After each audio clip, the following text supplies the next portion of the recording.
Hi. Okay, we are live. I just wanted to show you guys what I've been playing around doing. This is this same box. These are all made out of the triangle box die, and it's such a cute die. So you put this together and you can make all different things. I was thinking Thanksgiving table favors, and here's my turkey, and you can see I kind of bent these out a little bit so it kind of looked like it was the top of his head, but I just added some cute little things to him. This is a flower petal. These are flower buds or petals or whatever. Anyway, just whatever you have. And then this is we have a die for this, or you can just make it by making a fan. So I made a fan. I believe I hooked two pieces together and then just made that his turkey feathers. You also could use scallop die so that I am going to make sure I'm on camera. Okay. You could also use a scallop die for the tail. So anyway, so there's my turkey. Here's my candy corn. This one was a lot of work trying to if you were making a whole bunch of them, this one was kind of a lot of work, but I think it turned out cute. And these boxes, you just squeeze them and open them and you can put treats in them. Here's another one. This one I used the little piercing template. I think that's just simple and pretty. Amanda, hi, thank you. And then this one, actually, I'm going to make with you today. And this is just, honestly, this is probably my favorite background stamp. This Gingham, and then also, actually, it's called Flannel Life. And then I love the stripes, too. But those are my favorite. So I'm going to make those with you. Let me put this up here. Okay, hang on. Okay, make sure we're on camera, and we'll go ahead and make this box. So how are you, Amanda? Let's see, we'll leave this one here. Can you guys see that? I did a lot of the cutting and stamping because I didn't want this to be a really long video, but I'll show you how I did it. I did want to yeah, I know. Getting ready for the day, I haven't gotten ready. I am still in my pajamas. But I don't have to be anywhere, so why not, right? So I was going to show you guys. This case is our, let me move this. Can we see it all? This is our stamping blocks. So these are acrylic blocks, and then you take a stamp, you fit it as closely as you can to one of these blocks, and it sticks right to it, and then you stamp with it.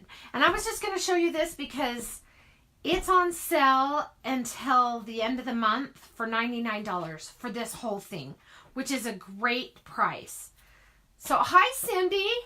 So anyway, that is a really good deal. So if you are interested in that, let me know. I just thought I would show you that. I think I'm going to use a couple of those. And like I said, we're not actually going to stamp because I did it ahead of time, but I'm going to show you how I did it.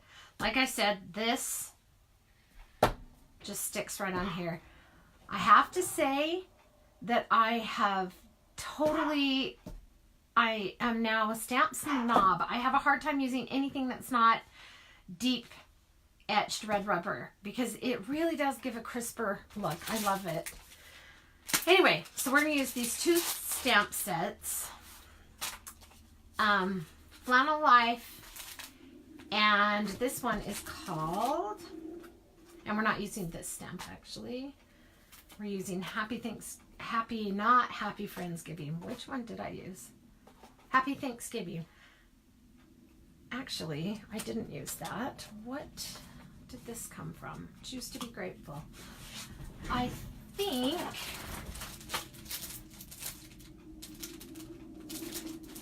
all right, I'm not even sure, so it doesn't matter, but I will put it in the description. But I thought it was this one, but this one's great, has a lot of Thanksgiving sentiments, and this one actually does have that, but I used this one for some reason. I changed variety, I guess. So anyway, whatever stamp you choose to use, we'll just use this. Happy Thanksgiving.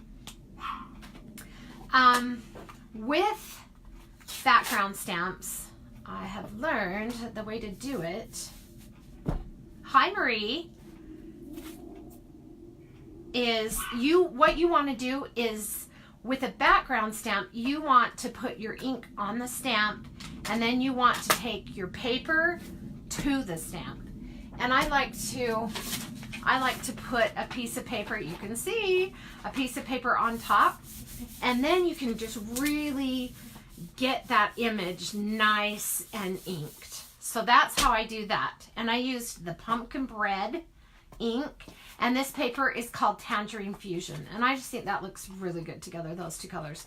So that's how I got that pattern on these papers. I cut this with the triangle treat box die. That's what that looks like. And so you cut one of these and two of these. I did those Halloween boxes, if you saw that video.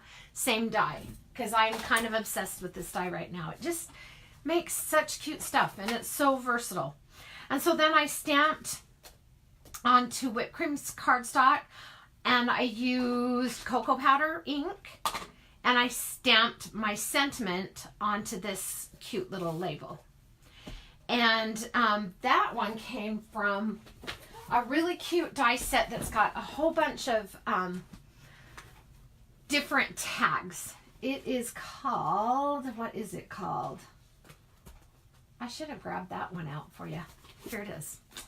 Special Day Tags die set. So all of these things come with it. So these are the ones that I used. So this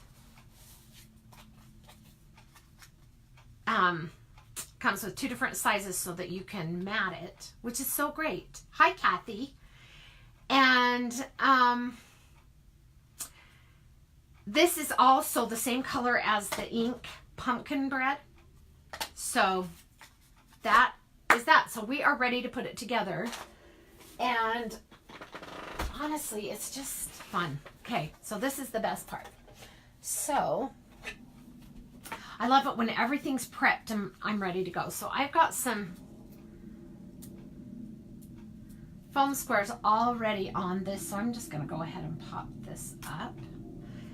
And we're going to go ahead and fold this. Not only cuts, but it also puts down some score lines. So it makes it so easy. And I'm going to, sorry for my reaching, I'm going to crease those so that I have a nice crisp edge.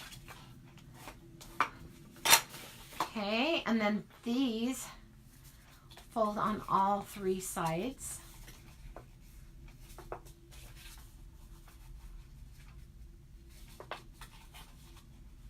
And we're gonna crease those too.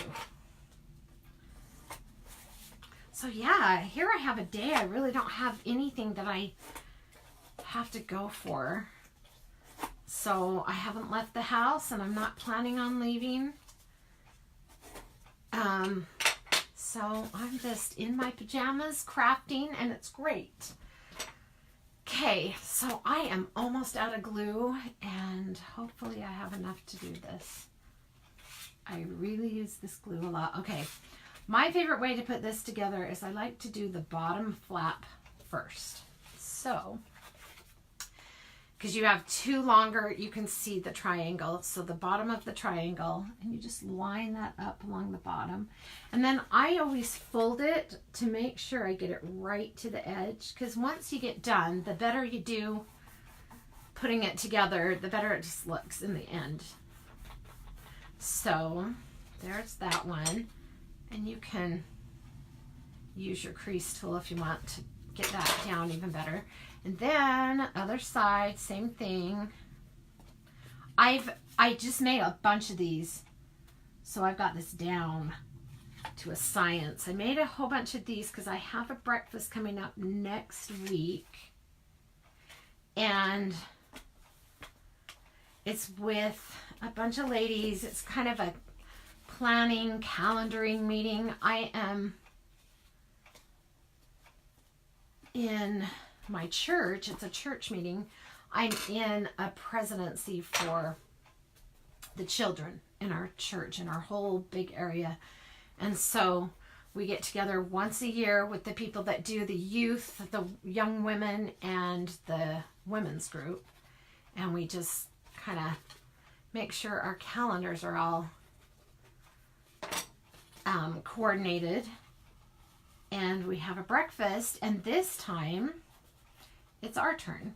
So I am making these favors to go at everybody's place setting and give them something to take home. That's just so much fun, I think. I love when you go to a dinner or a breakfast or something and you have something that you get to take home with you.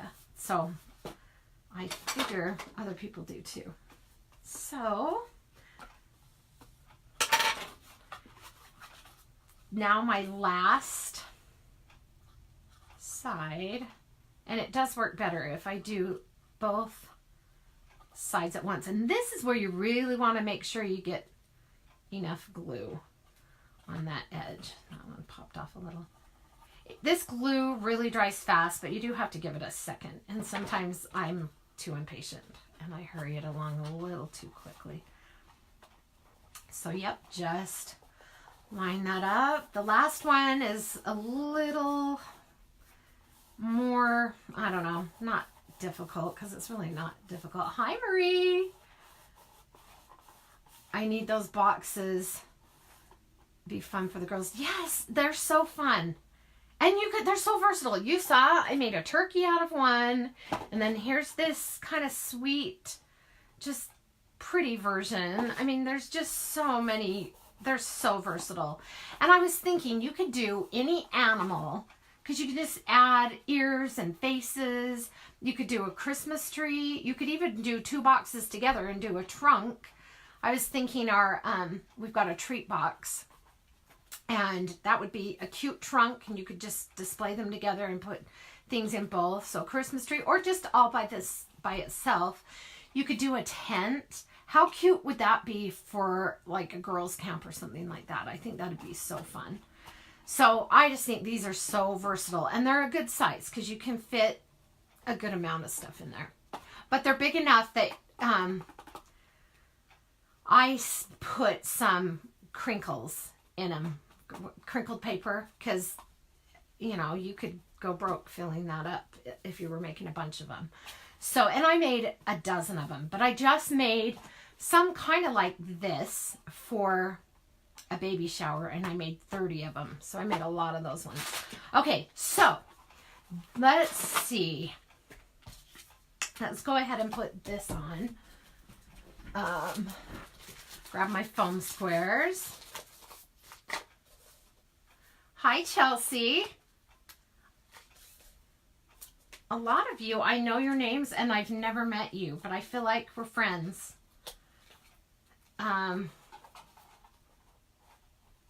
Putting this about a ½ inch down.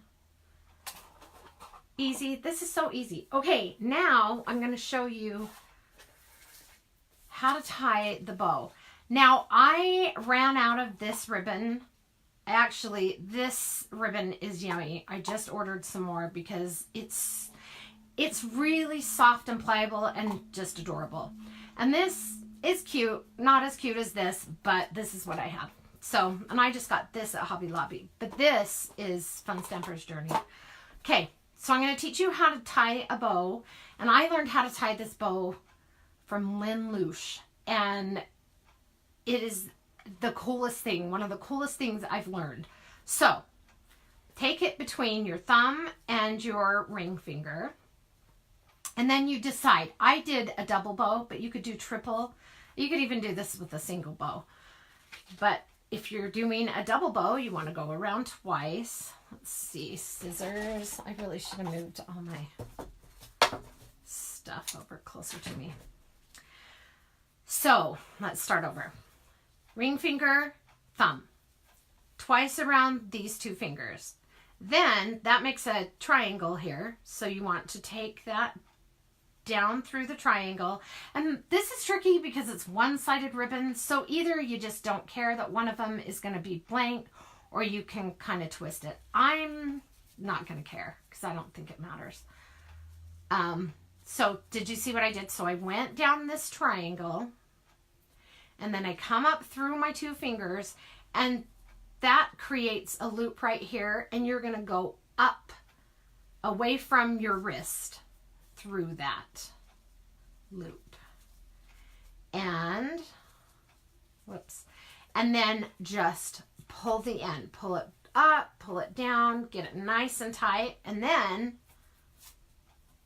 you're just going to pull it off your fingers. And sometimes I get it really tight on my fingers, and so it's hard to get off. But there you go. And then you just pull those loops apart and cut your ends. And if this bothers you, it's fine. You can twist it when you put it in, or look, I'm just going to flip it the other direction and fixed for me automatically. So I'm going to recut that because it's kind of a rough end. So easy. So I'm going to, for this, I find the best thing is a glue dot. That just always works the best for putting a bow on. And so easy. I'm just going to put that right at the point, being careful not to cover up my sentiment. And then, so easy, what do I have left here? Because I've used these all on the projects I did. But these are only going to be available till the end of the month. They are called, they're a bloom benefit. So if you order $75 worth of Fun Stamper's Journey product, you can choose this for free. You can choose between a lot of things. And they're really nice things. I mean, these are wooden. And they're, look, some of them are pretty big. They're called Golden Leaves. And there's 19 wood pieces. So, I think this might be too big. Let's try it. Actually, I think I like the gold one better. This was my favorite one. I used this oak leaf. And that was like a gold glitter one. But let's see how this looks. So you just want to tuck it in. Yeah, that looks good. Oh, I want to show you a trick too. No, I think that's too big. I'm going to take that off and we'll just put a wooden one on. And you can color these or paint them or put glue and glitter on them, whatever you decide you like. Yeah, I think that's a better size. And then let me show you, because this is already sticky, if you take a little anything, baby powder, cornstarch, whatever you have, just sprinkle some of that over the sticky that's just out there in the air that you don't want sticking to anything. Just rub that powder on. And now it's not sticky anymore. So that's not going to give you any trouble at all. Okay, so, one thing I forgot to do, but that's okay, I can still do it, is, this is called silk. You guys have probably seen me use it before, because I love it. Because look at the difference in these. When you sprinkle it with silk, look, it just looks more finished. And it just, I don't know, that last thing that it needs is usually this. And honestly, I don't want any of this to get, this might look cute with it though. But what I do if I forget, like I did today, is I'll just take like a sticky note or something and cover what I don't want. But honestly, you should do this just after you get the box put together, before you put anything on it. Unless you want this on everything. So it just, puts speckles. And it just gives it that finished look. And honestly, it'd probably look cute on this, but since I put this on, it really makes that show up more. So if I put speckles on it, probably wouldn't show up as much. So look, isn't that cute? I just think it's so cute. So that is it. Look how easy. And then what I did was I put, what do you call it? The paper, the crinkled paper. Here's one that I finished. I put the, where is it? This stuff. Paper that you can get it at the dollar store. You can get it everywhere. And then I just filled it with caramel, because they just seem kind of fall, right? Caramel Kisses. I actually got that at the dollar store. And so I just put one bag in each, because you gotta have a lot of candy kisses because they're so good, right? So anyway, that is it. And I'm really excited to take these and put them at each place, because I think not only does it give somebody, or it gives everybody something to take home. Yes, the bow is so cool, isn't it, Marie? And I do it a lot, so I will tie the bow every time I do it, so you guys can see how it's done and get used to it and learn how to do it, or just watch my video over and over again. Or I think I may have posted Lynn's video, the video I learned it from. Anyway, so there it is. Oh, I was saying, I think it's cute. It's fun to take something home, but it also decorates the table when you have something to put at each person's place setting. Anyway, you guys, thank you so much for joining me, and I will be back sometime soon with another video. Thank you.